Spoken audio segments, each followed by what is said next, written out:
macam ubat dah cuba tapi tak berjaya kan. Tapi hari ni saya nak tunjukkan satu rahsia orang tua-tua dahulu. Orang kalau batuk tak mau sembuh dah makan ubat dah cuba, cuba try orang tua-tua dulu pula. Di mana dia tengok nampak pokok lengkuas depan saya kan. Jadi kita lentukkan batang lengkuas tu, kita lentukkan batang, nampak tak? Kita ikat dengan tali, kemudian pucuk dia kita potong sikit.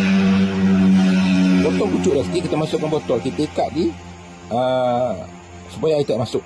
Jadi bila kita ikat di atas tu supaya air tak masuk, kita biarkan semalaman. Pagi esok kita akan nampak air akan bertakung di dekat dalam botol tu. Dalam botol tu. Adalah satu tanca hari. Okey, minum air tu. Amalkan dalam masa 5 atau 6 hari. InsyaAllah batuk bertahun-tahun tak lega tu akan sembuh. Percayalah. Respi untuk